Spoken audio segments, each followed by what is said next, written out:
لیکن دوستو اس بات میں اتنی ہی حقیقت ہے جتنی آٹے میں نمک کی مقدار ہو۔ آگے چل کے میں آپ کو یہی بتانے والا ہوں کہ ان ساری چیزوں کے لیے اصل میں ذمہ دار کون ہے۔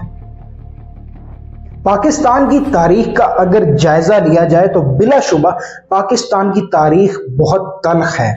پاکستان کی آزادی کے بعد اسے آمریت نے جکڑ لیا، پولیٹیکل کرائسس رہا، کانسٹیٹیوشنل کرائسس رہا، اور ملک کے پہلے جنرل الیکشنز آزادی کے 26 سال بعد ہوئے، جن کے نتیجے پر ملک دو لخت ہو گیا۔ پاکستان کے پہلے آمر فیلڈ مارشل ایوب خان تھے، جو مارشل لا لگانے کے وقت جنرل تھے۔ ایوب خان کی بات کریں تو وہ مشرقی پاکستان کے شہریوں کو تیسرے درجے کا شہری سمجھتے تھے، اور وہ بالکل نہیں چاہتے تھے کہ ایک مقبول حکومت بنے، کیونکہ اگر ایک مقبول حکومت بنتی جو عوام کے ووٹ سے آتی تو پاور شفٹ ایسٹ پاکستان کی طرف ہو جاتا۔ یہی ڈر تھا تمام ویسٹ پاکستان کی ایلیٹ کو۔ اسی وجہ سے موقع کو غنیمت جانتے ہوئے، حالات کا فائدہ اٹھاتے ہوئے ایوب خان نے مارشل لا لگا دیا اور یوں ملک کا بیڑا غرق کرنے میں ایک کلیدی کردار ادا کیا۔ ایوب خان نے اس وقت کے الیکشنز تک کو رگ کیا۔ قائد اعظم محمد علی جناح کی سگی بہن محترمہ فاطمہ جناح کو را کا ایجنٹ تک ڈکلیئر کر دیا، اور ان کے تمام ساتھی غدار ٹھہرے۔ لیکن وقت کی خوبصورتی یہ ہے کہ وقت بدلتا ہے۔ آگے چل کر ایوب خان اور ان کی فیملی پر $20 ملین کی کرپشن کا الزام لگا، اور شدید عوامی دباؤ کے نتیجے میں ایوب خان، جو فیلڈ مارشل ایوب خان تھے، گھر کو چلتے بنے۔ ایوب خان کے جانشین تھے جنرل آغا محمد یحییٰ خان، جو حقیقی معنوں میں پاکستان کے لیے ایک قیامت ثابت ہوئے۔ جی ہاں، ان کی پولیٹیکل فولشنس اور امیچور پالیسیز نے پاکستان کو دو لخت کر دیا۔ امیچور پالیسیز کی بات کریں تو اسمبلی کا اجلاس بلانے کی بجائے آپریشن سرچ لائٹ کا آغاز کر دیا، اور دوسری طرف بھارت پر جنگ بھی ڈکلیئر کر دی، اور اس آپریشن کا نام رکھا آپریشن چنگیز خان۔ جی ہاں، آپ کو سنتے ہوئے یہ محسوس ہو رہا ہوگا کہ اس پورے سیناریو میں امریکہ کا ذکر نہیں آ رہا۔ تو میں آپ کو بتاتا چلوں کہ 1947 سے لے کر 1971 تک پاکستان کا سب سے بڑا ایلائی اور اتحادی امریکہ ہی تھا، لیکن امریکہ پاکستان کو وہ سب نہ دے سکا جو شاید پاکستان اس پورے دور کے دوران ایکسپیکٹ کر رہا تھا۔ لیکن اگر اوورآل اس پورے ریلیشن کو 1947 سے 1971 تک دیکھا جائے تو میں آپ کو بتاتا چلوں کہ 1954 میں یونائٹڈ اسٹیٹس آف امریکہ نے باقاعدہ آرمز ایڈ کا آغاز کیا پاکستان کے لیے۔ دوسری طرف 1955 میں پاکستان ڈائریکٹ سیٹو اور سینٹو کا ممبر بن گیا اور کھل کر USSR کے خلاف کھڑا ہو گیا امریکہ کے ساتھ۔ آگے چل کر ہم دیکھیں تو 1958 میں چارلز برٹن مارشل، جو ایک امریکی ماہر قانون تھے، وہ پاکستان آئے، اور ان کا مقصد پاکستان کی حکومت کی قانون سازی میں معاونت تھا۔ دوسری طرف 1958 میں پاکستان اور امریکہ کی محبت میں مزید اضافہ ہوا اور بڈویر کے مقام پر ایک ایئر بیس قائم کی، جس کا کنٹرول مکمل طور پر امریکہ کے حوالے کر دیا گیا۔ اس بیس سے U2 اسپائی مشنز کو مانیٹر کیا جاتا تھا۔ اگر آپ نہیں جانتے کہ U2 اسپائی مشنز کا مقصد کیا تھا تو میں آپ کو بتاتا چلوں کہ U2 اسپائی مشنز کا مقصد union of Soviet socialist republic کی مانیٹرنگ تھا۔ یہ بھانڈا تب پھوٹا جب ایک U2 اسپائی پلین کو USSR کی ایئر ڈیفنس نے گرا دیا، اور اس کے بعد اس کے پائلٹ گیری پاورز کو اریسٹ کر لیا۔ اس کے بعد آپ جانتے ہیں کہ USSR نے کیا کہا کہ Pakistan should not play with the fire. اور اگر ہم آپ کو یہ بتائیں کہ اتنا بڑا ایلائی ہونے کے باوجود بھی جب 1965 کی وار لگی تو یونائٹڈ اسٹیٹس آف امریکہ نے اپنے آپ کو ایک فاصلے پر رکھ لیا۔ اس کا مقصد یہ تھا کہ پاکستان کی مدد نہ کر کے اس صورتحال میں جنگ بندی میں معاونت ہوگی، لیکن پاکستان کو اس کا نقصان ہوا۔ اور دوسری طرف 1971 میں بھی پاکستان امریکہ کی مدد کی راہ تکتا رہا، لیکن امریکہ پاکستان کی مدد کو کھل کر نہ آ سکا۔ لیکن اگر دوسری طرف ہم یو ایس ایس آر کو دیکھیں تو یو ایس ایس آر تمام سیناریوں میں انڈیا کے ساتھ شانہ بشانہ کھڑا رہا، اور 1965 اور 71 میں پاکستان کو مجبوراً چائنا کی طرف دیکھنا پڑا۔ اس کے بعد آتھر لکھتے ہیں کہ 1974 میں بھارت نے ایٹمی دھماکے کر ڈالے، جو کہ پاکستان کی ایگزسٹنس کے لیے ایک بہت بڑا چیلنج ثابت ہوا، اور اس وقت مسٹر بھٹو نے کہا کہ گھاس کھا لیں گے لیکن ایٹم بم ضرور بنائیں گے، اور یوں ایک نیوکلیر ریس ساؤتھ ایشیا میں شروع ہو گئی۔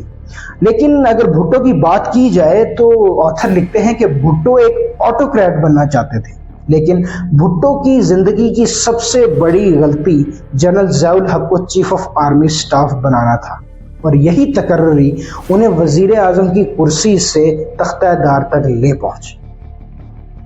جنرل ضیاء الحق نے بمشکل اقتدار سنبھالا ہی تھا کہ 25 دسمبر 1979 کو union of Soviet socialist republic کی ریڈ آرمی کی 40th بریگیڈ نے افغانستان پر حملہ کر دیا۔ اس حملے کے نتیجے میں پاکستان اور امریکہ کی گویا رات کی نیندیں ہی اڑ گئیں۔ اگر ہم پاکستان کی بات کریں تو پاکستان کے لیے آبویسلی یہ پوٹینشیل تھریٹ تھا پاکستان کی سوورینٹی کے لیے، ہم پہلے بھی آپ کو بتا چکے ہیں۔ اس کے نتیجے میں افغانستان سے ایک جہاد کی پکار اٹھی، جس کے نتیجے میں امریکہ نے تمام مجاہدین کی خوب امداد کی۔ پاکستان کے فاٹا ریجن میں جہادی کیمپس کا قیام کیا گیا، اور کیا آپ جانتے ہیں کہ ان جہادی کیمپس کے منتظمین کون تھے؟ اسامہ بن لادن اور عبداللہ یوسف اعظم۔ جی ہاں، ان کیمپس کو فنڈز مہیا کرنا امریکہ کی ذمہ داری تھی، اسلحہ وغیرہ مہیا کرنا DIB اور CIA کی ذمہ داری تھی، اور ٹریننگ پاکستان کی ذمہ داری تھی، اور یوں کم و بیش امریکہ نے اس پوری جنگ میں $12 ارب کی امداد دی۔ اس جنگ کے نتیجے میں union of Soviet socialist republic کے ٹکڑے ٹکڑے ہو گئے اور امریکہ کامیاب ہو گیا۔ اس جنگ کو آپریشن سائیکلون کا نام دیا گیا تھا۔ پاکستان آج بھی اس جنگ کو اپنی ایک بہت بڑی فتح سمجھتا ہے۔ افغانستان سے روس تو چلا گیا، لیکن بدلے میں پاکستان اور افغانستان کو جو چیز ملی وہ کلاشنکوف کلچر تھا۔ اسی کلاشنکوف کلچر کا تذکرہ محترمہ بے نظیر بھٹو آتھر کے ساتھ ہوئی بھی ایک ملاقات میں کرتی ہیں، اور آتھر نے اس کتاب میں اس کے بارے میں لکھا ہے۔ دوسری طرف آتھر کہتے ہیں کہ محترمہ بے نظیر بھٹو نے ملاقات میں یہ بھی کہا کہ ضیاء کے مارشل لا اور ان کے والد کے تختہ دار تک پہنچنے میں CIA کا ایک اہم کردار رہا، یعنی وہ CIA کو اس سب کی ذمہ دار ٹھہراتی تھیں۔ لیکن یہ کتاب کا تیسرا چیپٹر ہے جس میں آتھر اوورآل ملا عمر کے جہاد کو ڈسکس کر رہے ہیں۔ مصنف لکھتے ہیں کہ وہ تمام شخصیات جو USSR کے خلاف امریکہ کی اتحادی تھیں، جیسا کہ جنرل ضیاء الحق، جنرل اختر عبد الرحمان، عبداللہ یوسف اعظم، یعنی یہ 3 بڑی شخصیات، ان کی ایک پراسرار طور پر موت ہو گئی۔ جی ہاں، جنرل ضیاء الحق اور جنرل اختر عبد الرحمان کا طیارہ کریش کر گیا، اور آج تک کوئی نہیں پتہ لگا سکا کہ اس کا اصل ذمہ دار کون تھا۔ دوسری طرف عبداللہ یوسف اعظم، جنہیں فادر آف گلوبل جہاد بھی کہا جاتا ہے، وہ مسٹیریسلی پشاور میں ایک بم دھماکے میں مارے گئے، جس میں ان کے ساتھ 2 بیٹے بھی تھے، اور آج تک ان کے قتل کا بھی معمہ ہی ہے، اور پتہ نہ چل سکا کہ یہ کون تھا آخر ان سب کے قتل کے پیچھے۔ اور پھر مصنف سوچ کرتے ہیں ملا عمر کی جو ساری ایکٹیویٹیز تھیں افغانستان میں اس پہ، اور لکھتے ہیں کہ پھر ISI کی کمانڈ سنبھالی جنرل حمید گل نے، اور انہوں نے افغانستان میں موجود کمیونسٹ حکومت کے خلاف کنونشنل وارفیئر کو آپٹ کیا، اور یوں کابل فتح ہوا، اور افغانستان میں جو طالبان کی حکومت ہے اس کا قیام ہوا۔ لیکن اگر ہم دوسری طرف دیکھیں تو آتھر لکھتے ہیں کہ اس پوری 90 کی دہائی میں پاکستان پولیٹیکل کرائسس کا شکار رہا، اور پاکستان کے اوپر پوری دنیا سے انگلیاں اٹھ رہی تھی کہ پاکستان پوری دنیا میں گلوبل جہاد کو ہوا دے رہا ہے۔ اس کی مثال میں آپ کو دوں گا کہ ایک ایسا واقعہ ہوا کہ الیاس کشمیری جو آگے چل کے بہت بڑا القاعدہ کا حصہ بنا، وہ پہلے ایک کشمیری فریڈم فائٹر بن کر آگے سامنے آیا تھا انٹرنیشنل لیول پہ۔ اس نے چند ٹورسٹ کو دہلی میں کڈنیپ کیا اور دہلی کے ہی ایک سیف ہاؤس میں رکھ لیا، لیکن انڈیا کی ریسرچ اینڈ انالیسس ونگ را نے پھرتی دکھاتے ہوئے اس سیف ہاؤس کا پتہ لگا لیا اور ٹورسٹ کو بازیاب کرا لیا، لیکن الیاس کشمیری وہاں سے بھاگنے میں کامیاب ہو گیا۔ ان ٹورسٹ کا جو اغوا کیا گیا تھا اس کا مقصد یہ تھا کہ وہ سارے کشمیری جہادی جو امریکہ کہہ رہا ہوں انڈیا کی کسٹڈی میں ہیں انہیں رہا کروایا جائے، لیکن یہ مشن ناکام رہا۔ تو ان ساری انسرجنٹ ایکٹیویٹیز کی وجہ سے پاکستان کی طرف انگلیاں اٹھتی رہیں، لیکن حقیقی طور پر چیزیں پاکستان کے ہاتھ سے نکلنا شروع ہو گئی تھیں۔ القاعدہ کا سربراہ اسامہ بن لادن جو اس وقت سوڈان میں مقیم تھا، اس نے اپنی بھلائی اسی میں چاہی کہ وہ افغانستان کی طرف کوچ کر جائے، تو اسامہ بن لادن اپنے تمام ساتھیوں کو لے کر افغانستان چلا گیا۔ افغانستان میں جا کر اس نے ملا عمر کی مدد حاصل کی اور ملا عمر سے یہ وعدہ لیا کہ کسی طور پر بھی ملا عمر جن کی حکومت افغانستان میں ہے وہ اسامہ بن لادن کو امریکہ کے حوالے نہیں کریں گے، اور ملا عمر نے یہ وعدہ کر دیا۔ اور اس دوستی کو اور یہ جو رشتہ تھا اسامہ بن لادن کا اور ملا عمر کا، اسے مزید مضبوط کرنے کے لیے اسامہ بن لادن نے ملا عمر کی ایک بیٹی سے شادی بھی کر لی۔ لیکن اگر ہم اس پورے سیناریو میں پاکستان کی مجبوریوں کو دیکھیں تو 1985 کے بعد پریسلر امینڈمنٹ کے ذریعے پاکستان پر شدید پابندیاں لگا دی گئی تھیں پاکستان کے جوہری عزائم کی وجہ سے، لیکن آتھر لکھتے ہیں کہ پاکستان ہمیشہ اس چیز کو ہائی لائٹ کرتا رہا کہ امریکہ کو پتہ تھا کہ پاکستان کیا کر رہا ہے اور پاکستان کے جوہری عزائم کیا ہیں، لیکن پاکستان کی یو ایس ایس آر کے خلاف جو اسسٹنس تھی امریکہ کو، اس کی وجہ سے امریکہ نے چپ سادھ لی تھی۔ مئی 1998 بھارت نے ایٹمی دھماکے کر ڈالے اور اس کے نتیجے میں امریکہ سے ایک ٹیم روانہ ہوئی جس کا مقصد پاکستان کی اسٹیبلشمنٹ اور پاکستان کی گورنمنٹ کو کنونس کرنا تھا کہ پاکستان کسی صورت بھی ایٹمی دھماکے نہ کرے جواباً، اور اس کے بدلے امریکہ پاکستان کو ایک بھاری رقم بھی دے گا ایز این ایڈ، اور پاکستان کے اس وقت کے وزیر اعظم نواز شریف کو ایک اسٹیٹ وزٹ بھی دے گا۔ لیکن آتھر لکھتے ہیں کہ ان کی ملاقات اس وقت کے وزیر اعظم نواز شریف سے ہوئی تو انہوں نے as a chief executive of the country Nawaz Sharif کو ایک انتہائی فولش، انتہائی امیچور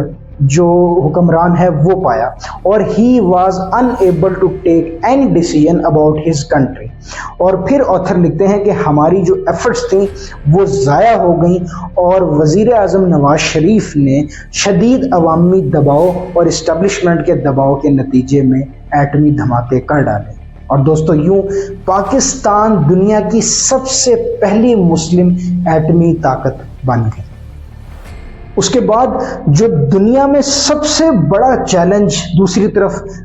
تھا وہ یہ تھا کہ اسامہ بن لادن نے ایک گلوبل جہاد لانچ کر دیا تھا امریکہ کے خلاف اور اس کے اتحادیوں کے خلاف۔ یہ ایک بہت بڑا خطرہ تھا۔